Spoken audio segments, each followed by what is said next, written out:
Hello student, स्वागत है आपका आईसीटी वर्चुअल क्लासेस में। मैं हूं कविता, आपकी साइंस टीचर। उम्मीद करती हूं आप सभी अच्छे होंगे और स्वस्थ होंगे। तो क्लास कंटिन्यू करेंगे अपना चैप्टर जिसका नाम है रेस्पिरेशन इन ऑर्गेनिज्म, यानी कि जीवों में श्वसन।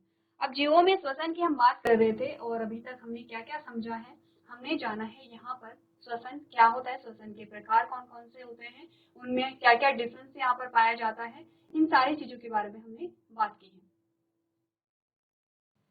चलिए, अब हम बात कर रहे थे यहाँ पर ब्रीथिंग के बारे में कि ब्रीथिंग क्या होती है।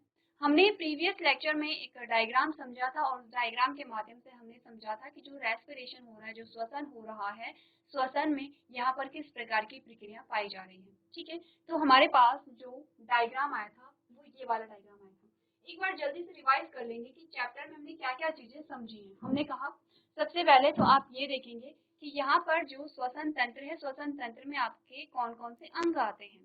ठीक है, हमने कहा था कि यहाँ पर एक तंत्र होता है, एक सिस्टम होता है जो कि क्या करता है, जिसमें हर प्रकार की जो प्रक्रिया होती है, हर प्रकार का जो सिस्टम होता है वो अलग अलग कार्य के लिए क्या होता है, विशिष्ट होता है। जैसे कि पाचन तंत्र में आप पाचन को पढ़ते हैं, श्वसन तंत्र में आप श्वसन को पढ़ रहे हैं। ठीक है, इसी प्रकार से उत्सर्जन तंत्र को आप उत्सर्जन को पढ़ते हैं। तो हमने कहा तंत्र में अलग अलग अंग होते हैं, जिसमें सबसे पहला आपने कहा नासा द्वार होता है, जो नासा छिद्र के नाम से भी आप जानते हैं जिसे। दूसरा होता है नासा गुहा। ठीक है, तीसरा होता है वायु नली, जिसे हम क्या कहते हैं, ट्रैकिया भी कहते हैं। अब जो ट्रैकिया होता है, ट्रैकिया दो पार्ट में डिवाइड हो जाते हैं, जिसे हम ब्रोंकाई कहते हैं। ठीक है, तो ब्रोंकाई, चलिए प्राथमिक ब्रोंकाई यहाँ पर होगी जो कि यहाँ पर हट गई है। तो हमने कहा उसके बाद क्या होंगे, फेफड़े होते हैं और फेफड़ों के बाद हमारे पास एल्विलाई आती है। तो हमने कहा जो यहाँ पर ट्रैकिया होता है वो दो पार्ट में डिवाइड हुआ और दोनों लंग्स में, दोनों फेफड़ों में चला गया। एक फेफड़ा ये है, एक फेफड़ा ये है, दोनों साइड आपके क्या होता है, लंग्स होते हैं, फेफड़े पाए जाते हैं। जब दोनों में ये डिवाइड हो जाता है तो अब हमने क्या बात की है, हमने कहा कि यहाँ पर ये क्या होगा, फिर से अलग अलग जो शाखानुमा संरचना है उसमें विभाजित हो जाते हैं, जिसमें हमने प्राथमिक ब्रोंकाई, द्वितीय ब्रोंकाई, तृतीय ब्रोंकाई इस प्रकार से बात की थी। और आपने कहा था लास्ट में जो ब्रोंकाई आते हैं इन्हें हम कहते हैं टर्मिनल ब्रोंकाई, और टर्मिनल ब्रोंकाई पर लगे होते हैं एल्विलाई, जो कि आपको बलून जैसी संरचना मिली है। और ये बलून जैसी संरचना ये हमने क्या देखा है, एल्विलाई का स्ट्रक्चर देखा है। अब हमने कहा जब आपने सांस ली तो जिस क्रम में आपने यहाँ पर श्वसन तंत्र के अंगों को पढ़ा है उसी क्रम में क्या हो रही है, श्वसन की प्रक्रिया हो रही है। आपने अपने नाक से, अपने नासा छिद्र से ऑक्सीजन को ग्रहण किया, जो नासा गुहा यानी कि नेजल कैविटी में गई, नेजल कैविटी से आपके ट्रैकिया या वायु द्वार में जाती है, और यहाँ से आपके जो यहाँ पे क्या होते हैं, ट्रैकिट्स होते हैं। ट्रैकिट्स में आपने कहा जो ब्रोंकाई यहाँ पर होती हैं, प्राइमरी, सेकेंडरी, टर्शियरी और लास्ट में टर्मिनल ब्रोंकाई पर पहुंचते हैं। और टर्मिनल ब्रोंकाई के बाद आपने कहा एल्विलाई में जो ऑक्सीजन है वो यहाँ पे जमा हो जाती है। ठीक है, जैसे कि यहाँ पे ऑक्सीजन जमा हो गई है। अब यहाँ पर आपकी ब्लड वेसल्स गुजर रही होंगी, क्योंकि आप जानते हैं कि आपका जो रक्त है वो हर एक पार्ट में पाया जा रहा है। यहाँ पर जो ऑक्सीजन है अब वो कहाँ पर आ गया है, आपके रक्त में आ गया। ऑक्सीजन आपके रक्त में आ गई है। ये जो ऑक्सीजन है अब हर एक सेल को, हर एक कोशिका को पहुंचाएगी, वहां पर ऑक्सीजन का यूज हुआ और इसके फलस्वरूप यहाँ पर कार्बन डाइऑक्साइड बनती है, जो कि फिर से ब्लड में आ जाती है और ब्लड के माध्यम से फिर से कहाँ पे आ जाएगी, एल्विलाई में आ जाएगी। अब जब एल्विलाई में कार्बन डाइऑक्साइड आ जाती है तो कार्बन डाइऑक्साइड अब क्या जा रही है, बाहर की ओर जा रही है, देखिए, और आपके नासा छिद्र से बाहर निकल जा रही है। ठीक है, तो ये हमने क्रम देखा था किस प्रकार का, कि यहाँ पे जो श्वसन है, श्वसन किस प्रकार से हो रहा है। इंपॉर्टेंट क्या है, सबसे पहले श्वसन तंत्र है, उसमें कौन कौन से अंग होते हैं, और आप देखेंगे कि जो प्रक्रिया हो रही है उसका सीक्वेंस क्या यहाँ पर आता है। तो पढ़ लें ब्रीथिंग को। अगर हम ब्रीथिंग को पढ़ेंगे तो आपने कहा breathing can be defined as a process in which organism with the help of their respiratory organs takes in oxygen rich air present in the surroundings and release out air that contains high amount of carbon dioxide। हमने क्या बोला कि जो सांस लेने को एक ऐसी प्रक्रिया के रूप में परिभाषित किया जा सकता है जिसमें जीव अपने श्वसन अंगों की मदद से आसपास मौजूद ऑक्सीजन युक्त हवा को अंदर लेते हैं और हवा को बाहर छोड़ते हैं, जिसमें उच्च कार्बन डाइऑक्साइड होता है। Breathing occurs continuously in the organism, जीवों में जो श्वसन है वो निरंतर चलता रहता है। तो सबसे पहले ब्रीथिंग क्या होता है, सांस लेना इसे कहते हैं, एक बार आप लोग डेफिनेशन को नोट कर लेंगे।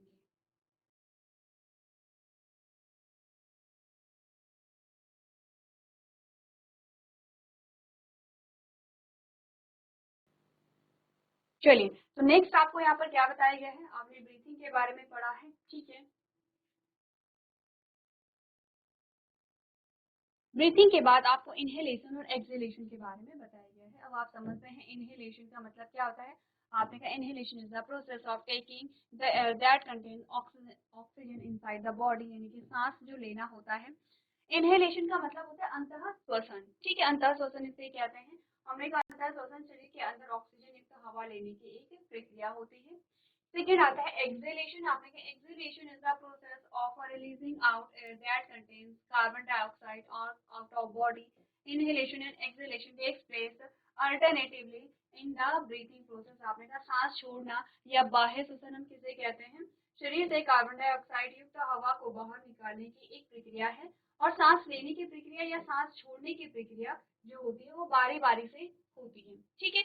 यही होता है, आप एक बार में दोनों चीजें नहीं करते, एक बार आप सांस को अंदर ले रहे हैं और एक बार आप सांस को क्या कर रहे हैं, बाहर छोड़ रहे हैं, ठीक है।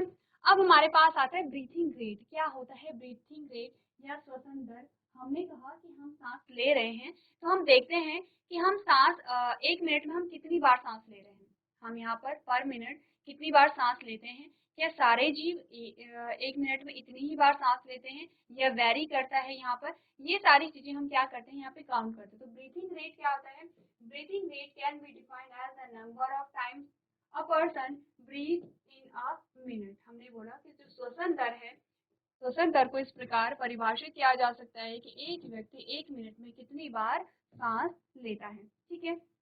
A breath can be defined as an inhalation followed by an exhalation. अब आपने क्या बोला कि सांस को सांस लेना और उसके बाद सांस छोड़ने के रूप में परिभाषित किया जाता है। हमने कहा ब्रीथिंग, ध्यान दीजिए ब्रीथिंग हो गया है और एस्पिरेशन हो गया है, दोनों में क्या है डिफरेंस है। अगर मैं कहूँ ब्रीथिंग, तो ब्रीथिंग में हम कहते हैं, आप इनहेलेशन की बात कर रहे हैं,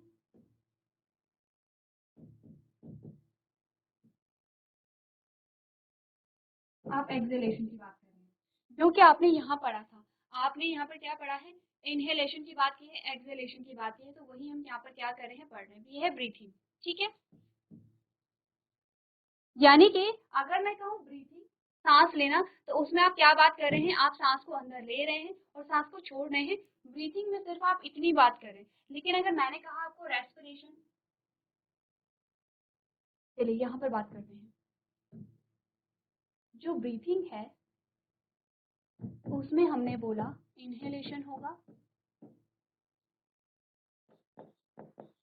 और एक्सहेलेशन होगा, ठीक है, जो कि आप सांस ग्रहण कर रहे हैं। यानी कि यहाँ पर एक व्यक्ति है, उसने ऑक्सीजन को ग्रहण किया और उसने कार्बन डाइऑक्साइड को छोड़ा। ये तो क्या कहला रहा है, आपने कहा ब्रीथिंग कहला रही है। तो रेस्पिरेशन क्या हुआ फिर, रेस्पिरेशन जिसे आप क्या कह रहे हैं, श्वसन कह रहे हैं। आपने कहा रेस्पिरेशन में आपने 3 स्टेप पढ़े थे, कौन कौन से वो स्टेप पढ़े थे। आपने कहा था एक्सटर्नल रेस्पिरेशन, जिसे आपने कहा था बाह्य श्वसन। इसके बाद होता है इंटरनल रेस्पिरेशन,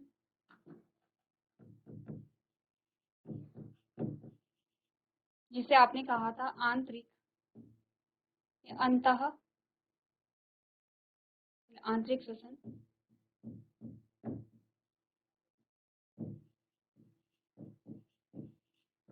ठीक है, और तीसरा आपने कहा था सेलुलर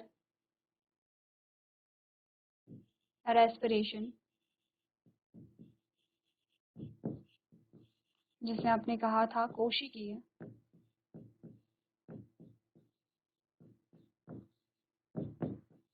श्वसन। समझ रहे हैं आप लोग कि यहाँ पर जब हमने क्या बात की है, जब हमने बात की है कि इसके बारे में, ब्रीथिंग के बारे में, तो सिर्फ हम सांस लेना और सांस छोड़ने की बात कर रहे हैं, लेकिन जब हम बात कर रहे हैं रेस्पिरेशन के बारे में तो हमने कहा यहाँ पर कितनी प्रक्रियाएं हो रही हैं, 3 स्टेप आ रहे हैं। एक बार में आपको अंतः श्वसन के बारे में बताया गया है, एक बार आपको बाह्य श्वसन के बारे में। सबसे पहले बाह्य श्वसन होगा, ठीक है। बाह्य श्वसन एक्चुअली में किसे बताता है, यहाँ पर आपने कहा बाह्य श्वसन बताते हैं ब्रीथिंग के बारे में, ठीक है। तो हमने क्या बोला, जो एक्सटर्नल रेस्पिरेशन होगा, जो बाह्य श्वसन होगा, अगर हम ब्रीथिंग की बात करें तो ब्रीथिंग सिर्फ बाह्य श्वसन की बात करता है, ठीक है। जो ब्रीथिंग है वो सिर्फ बाह्य श्वसन की बात करता है, जिसमें हमने क्या बोला, एक्सेलेशन और इनहेलेशन, यानी कि आपने ऑक्सीजन को इनहेल किया, ग्रहण किया, और आपने कार्बन डाइऑक्साइड को एक्सहेल किया। तो हमारे पास जो ब्रीथिंग है, ब्रीथिंग सिर्फ इस वाले पोर्शन के बारे में बात करता है, ठीक है। लेकिन अगर हम रेस्पिरेशन कहते हैं तो रेस्पिरेशन यहाँ पे बाह्य श्वसन की बात करेगा, उसके बाद आंतरिक श्वसन जो कि आपके फेफड़े यानी कि आपके एल्विलाई और आपकी जो रक्त वाहिनियां या ब्लड वेसल्स होती हैं उनके बीच में हो रहा है। और रेस्पिरेशन सेलुलर रेस्पिरेशन या कोशिकीय श्वसन के बारे में भी बात करते हैं कि जहां पर ऑक्सीजन आप ग्लूकोज को तोड़ रहा है और आपको ऊर्जा मिल रही है। तो रेस्पिरेशन पूरी प्रोसेस की बात करता है, ब्रीथिंग सिर्फ रेस्पिरेशन की पहली प्रोसेस की बात करता है। दोनों में डिफरेंस को समझिए, दोनों में डिफरेंस क्या है, दोनों में डिफरेंस क्या है, इतना आपको समझना है कि यहाँ पर जो ब्रीथिंग है वो रेस्पिरेशन की पहले ही स्टेप की बात करता है। ब्रीथिंग हमें सिर्फ बाह्य श्वसन के बारे में बताता है, जबकि श्वसन या रेस्पिरेशन में बाह्य श्वसन, आंतरिक श्वसन और कोशिकीय श्वसन के बारे में बताता है। एक बार दोनों में डिफरेंस को यहाँ पर आप लोग नोट कीजिए।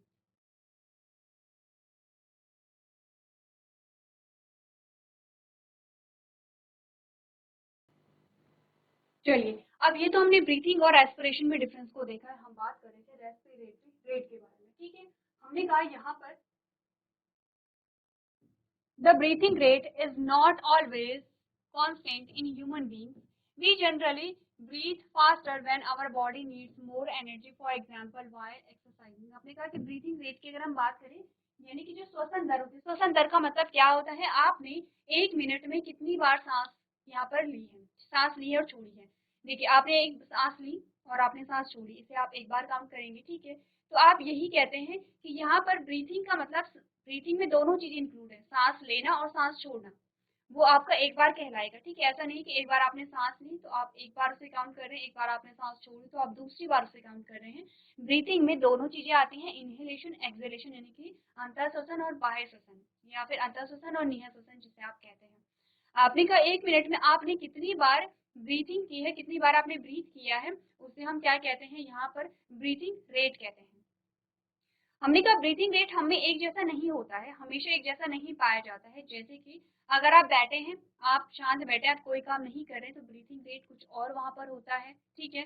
अगर आप चल रहे हैं तो ब्रीथिंग रेट उस टाइम पे कुछ और होगा, अगर आप दौड़ रहे हैं तो ब्रीथिंग रेट कुछ और वहां पर होता है, क्योंकि हमने क्या कहा है कि हमें जिस प्रकार से जितनी हमें ऊर्जा की आवश्यकता होगी उसी अनुसार हम क्या करते हैं, सांस लेना शुरू करते हैं। हमें ज्यादा ऊर्जा चाहिए, ज्यादा ऑक्सीजन चाहिए तो आप तेजी से सांस लेंगे, हमें कम ऊर्जा चाहिए तो हम नॉर्मल सांस लेते हैं। फिर भी अगर हम एक एवरेज देखें कि जो नॉर्मल होते हैं, जो एडल्ट होते हैं, एडल्ट का मतलब जो 13-14 प्लस जो भी बच्चे होते हैं, जो भी लोग होते हैं, उनमें जो ब्रीथिंग रेट होता है वो 12 से 20 होता है, यानी कि 12 to 20 टाइम्स पर मिनट होता है, ठीक है। ये वेरी कर सकता है 12 से 20, इसलिए दिया गया है क्योंकि वैरायटी है, यहाँ पर वेरिएशन पाए जा रहे हैं कि किसी में 14-15 है, किसी में 17-18 है, तो ये वेरी करता है। इसके अलावा हमने कहा कि अगर आप एक्सरसाइज करें तब आपका ब्रीथिंग रेट कुछ और होगा वहां पर, ठीक है। जब आप सो रहे हैं तब आपका ब्रीथिंग रेट कुछ और होगा, जब मैं बात कर रही हूँ आपसे तो मेरा ब्रीथिंग रेट कुछ और है और आप चुपचाप से बैठ करके सुन रहे हैं तो आपका ब्रीथिंग रेट कुछ और यहाँ पर होता है। हमारा ब्रीथिंग रेट डिपेंड करता है कि हम क्या कर रहे हैं और हम किस प्रकार से ऊर्जा को ग्रहण कर रहे हैं। एक आपने सीक्वेंस देखा था कि जितनी ऊर्जा की हमें आवश्यकता होगी उतनी ही ऑक्सीजन को हम ग्रहण करेंगे, और जितनी ऑक्सीजन को हम ग्रहण करेंगे उसी प्रकार आपकी क्या होगी, श्वसन दर होगी। आप ज्यादा ऑक्सीजन ग्रहण कर रहे हैं, आपका जो ब्रीथिंग रेट है वो ज्यादा होगा। अब जब आप हाँफते हैं तो क्यों हाँफते हैं, आप इसीलिए हाँफते हैं क्योंकि आपको ज्यादा ऑक्सीजन चाहिए और ज्यादा ऑक्सीजन से आपको ज्यादा एनर्जी वहां पर मिलेगी। लेकिन आप बैठे हैं तो उस टाइम पे आप हाँफते नहीं, आप नॉर्मल आप सांस ले रहे हैं, आपको पता भी नहीं चलता है कि आप क्या कर रहे हैं, श्वसन की प्रक्रिया कर रहे हैं जब आप बैठे हुए होते हैं। जब आप कोई काम नहीं कर रहे होते हैं, ठीक है। तो हमें पता कब चलता है, आपने कई बार नोटिस किया होगा, आप शांत बैठे हैं तो आपको पता नहीं चलेगा, लेकिन अगर आप रनिंग कर रहे हैं तो आपको आपकी जो सांसें हैं वो सुनाई देती हैं, क्योंकि आप बहुत तेजी से क्या करते हैं यहाँ पे, ब्रीथ करते हैं, बहुत तेजी से आप सांस लेते हैं, सांस छोड़ते हैं यहाँ पर, ठीक है। आपको इस लाइन में यही कहा गया है कि जो ब्रीथिंग रेट है, हमने कहा जो मनुष्य में श्वसन दर सदैव स्थिर नहीं रहती है। हम आमतौर पर तब तेजी से सांस लेते हैं जब हमारे शरीर को अधिक ऊर्जा की आवश्यकता होती है। एग्जाम्पल के लिए जब हम व्यायाम कर रहे हैं, हम दौड़ रहे हैं, हम कुछ भी कार्य को कर रहे हैं। This is so because the body needs more oxygen that can break down the food and produce more energy। Same बात की गई है जो हमने बहुत बार कर ली है। ऐसा इसलिए होता है क्योंकि शरीर को अधिक ऑक्सीजन की आवश्यकता होती है जो भोजन को तोड़ सके और अत्यधिक ऊर्जा उत्पन्न कर सके। An average adult human being breathes 15 to 18 या 12 to 20 times in a minute, while exercising the rate can change up to 25 times a minute। हमने बोला कि एक औसत वयस्क मनुष्य जो होता है वो 1 मिनट में 15 से 18 बार श्वसन करता है। ब्रीथ नहीं होगा, ब्रीथ होगा, ठीक है। ये क्या होगा, ब्रीथ होगा, ब्रीथ, और यहाँ पर क्या होगा, श्वसन, ठीक है। और आपने बोला ये जो दर है ये प्रति मिनट 25 बार तक बदल सकती है अगर आप बहुत हैवी एक्सरसाइज कर रहे हैं और आप यहाँ पर क्या कर रहे हैं, कोई कार्य कर रहे हैं। अब यहाँ पर हमने एक डायग्राम हमने देखा है और उस डायग्राम में आपको क्या क्या चीजें समझाई गई हैं, जल्दी से हम लोग यहाँ पर डिस्कस करते हैं। जैसे कि हमने बोला यहाँ पर अगर मैं आपसे को नॉस्ट्रल्स क्या होंगी, इस बच्चे के जो नॉस्ट्रल्स हैं वो ये हैं। यहाँ पर आपको नॉस्ट्रल यानी कि नासा छिद्र दिखाए गए हैं, ठीक है। नासा छिद्र से ऑक्सीजन ग्रहण की वो नासा गुहा में गई, नेजल कैविटी में गई, नेजल कैविटी से यहाँ पर ये गई कहाँ पर, विंड पाइप या वायुनली या ट्रैकिया जिसे हम कहते हैं, ठीक है। अब ध्यान से देखिए ये दो लंग्स हैं, यहाँ पर जो ट्रैकिया है वो दो पार्ट में विभाजित हो गया है, ठीक है। अब हम क्या कह रहे हैं, ये ब्रोंकाई बनाई गई, जैसे कि ये प्राइमरी ब्रोंकाई है, ये सेकेंडरी निकल रही है, सेकेंडरी से फिर टर्शरी निकलेंगी, यानी कि हमने कहा ब्रांचेस कैसे निकलती, ये मेन है तो इसे प्राइमरी कह रहे हैं। अब इससे ये दो निकल गई हैं तो ये द्वितीय, ये भी द्वितीय हो गई हैं। अब इस द्वितीय से फिर से एक और निकल गई तो ये तृतीय हो गई है। इस प्रकार से हमने कहा ये ब्रांचेस बनती रहती हैं, वैसे ही ब्रांचेस यहाँ पर बनेंगी, ठीक है। और लास्ट में आपको बलून जैसे स्ट्रक्चर यहाँ पर देखने को मिलेंगे इस प्रकार से, जिन्हें हम एल्वेलाई कहते हैं, ठीक है। क्या कहेंगे इन्हें, एल्वेलाई कहेंगे। अब आपको बता रखा है कि कोशिका में क्या हो रहा है, ठीक है। आपको ये नहीं बताया कि एल्वेलाई में कैसे गैस का आदान प्रदान हुआ है, आपको डायरेक्टली यहाँ पर बताया गया कि कोशिका में क्या हुआ, ये है माइटोकॉन्ड्रिया, ठीक है। माइटोकॉन्ड्रिया में ऑक्सीजन गई, देखिए यहाँ पर ग्लूकोज बताई गई है, ग्लूकोज है और ग्लूकोज क्या है, सेल में पाए जा रहे हैं। ग्लूकोज को जब तोड़ा गया, जब हमने ग्लूकोज को तोड़ा यहाँ पर सेल में, तो क्या क्या चीजें निकली, आपने कहा एक तो CO2 निकली, कार्बन डाइऑक्साइड निकली, एक ऑक्सीजन निकली और एक क्या निकला यहाँ पे, पानी यानी कि वाटर वेपर निकली है। हमारे काम की क्या है, ऑक्सीजन है, ठीक है। ऑक्सीजन आपका जो एरो है वो इस प्रकार से दिखाई गई कि ऑक्सीजन हमारी कोशिका के द्वारा क्या किया जा रहा है, यूज में लाया जा रहा है। वाटर वेपर यहाँ पे हमारी बॉडी से निकल जाते हैं, कार्बन डाइऑक्साइड फिर से वापस लंग्स के द्वारा यहाँ पर आपके जो नासा छिद्र है वहां से बाहर निकाल दिया जाता है। सेलुलर रेस्पिरेशन में क्या यहाँ पर हो रहा है, ये आपको बताइए कि ग्लूकोज जो टूटा ऑक्सीजन की उपस्थिति में, इसने कार्बन डाइऑक्साइड, जल और एनर्जी का निर्माण यहाँ पर किया है, ठीक है।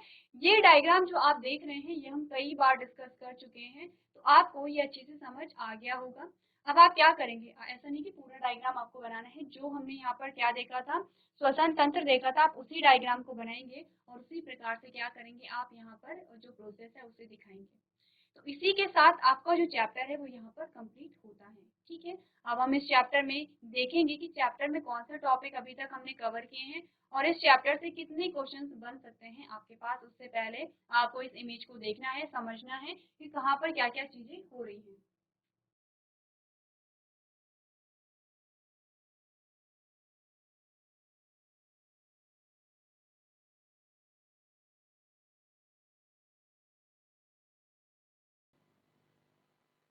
चलिए अब यहाँ पर आपके पास एक क्वेश्चन आता है जिसमें आपको कंफ्यूजन हो सकता है। जैसे कि हम बात कर रहे थे यहाँ पर जब अवायवीय श्वसन की, हमने जब बात की अवायवीय श्वसन की,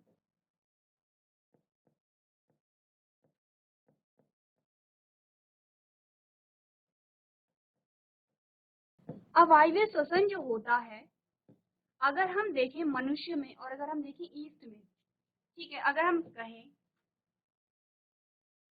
ह्यूमंस यानी कि मनुष्य में, अगर हम कहें इसमें ईस्ट में, तो कैसे होगा, ध्यान दीजिए। अगर यहाँ पर अवायवीय श्वसन होता है किसमें, मनुष्य में, अगर हम कहें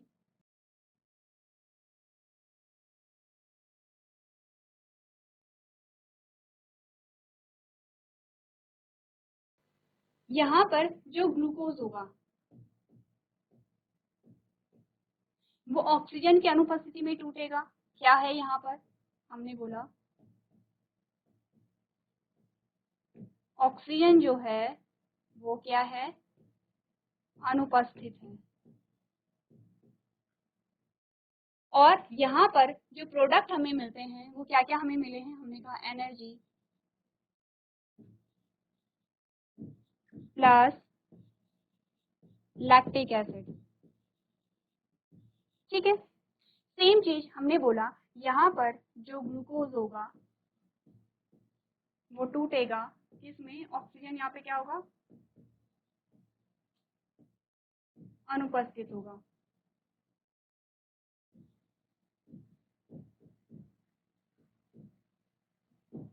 और यहाँ पर जो प्रोडक्ट बनते हैं, यहाँ पर जो प्रोडक्ट बनेंगे वो क्या क्या बनेंगे, सबसे पहले तो एनर्जी, एनर्जी के साथ साथ यहाँ पर बनेगा CO2 और इसके साथ साथ यहाँ पर बनता है एथेनॉल।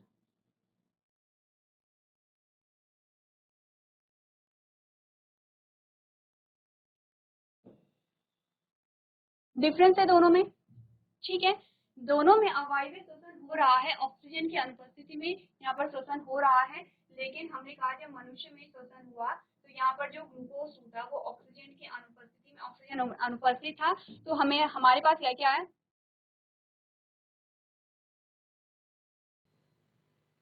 चलिए, तो हमारे पास एनर्जी और लैक्टिक एसिड का क्या होता है, निर्माण होता है।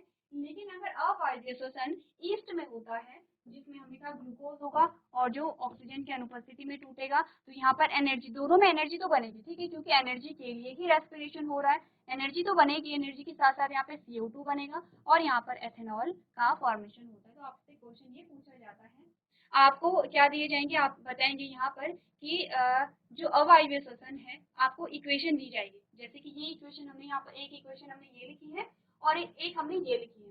आपको दोनों इक्वेशन दी जाएंगी और आप में से कुछ भी पूछ लिया जाता है कि निम्नलिखित में से यहाँ पर मनुष्य में अवायवीय श्वसन को कौन सी समीकरण प्रदर्शित करती है, यानी कि कौन सी समीकरण आपको बताती है कि मनुष्य में अवायवीय श्वसन हुआ है।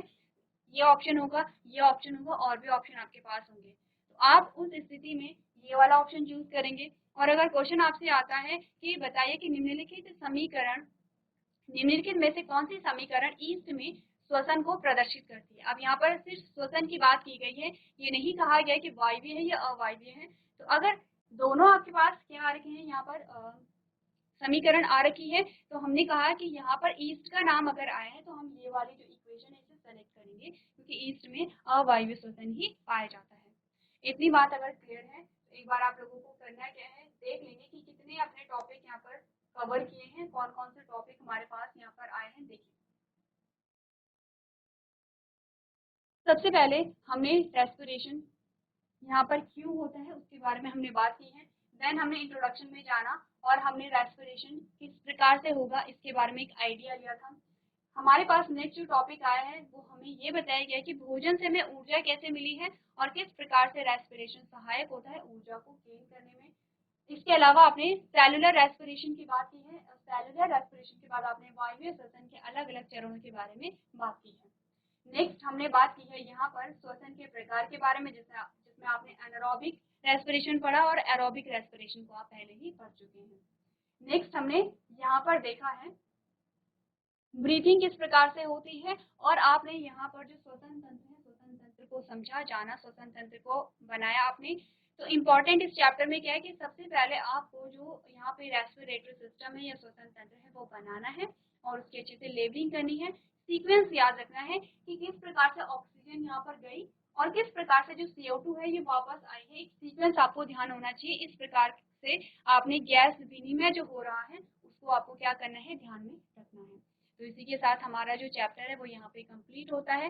नेक्स्ट जो हमारा लेक्चर होगा उसमें हम इस चैप्टर से रिलेटेड क्वेश्चन आंसर को सॉल्व करेंगे। तो आज के सेशन में हम इतना ही करेंगे। अभी तक क्लास में बने रहने के लिए आपका धन्यवाद।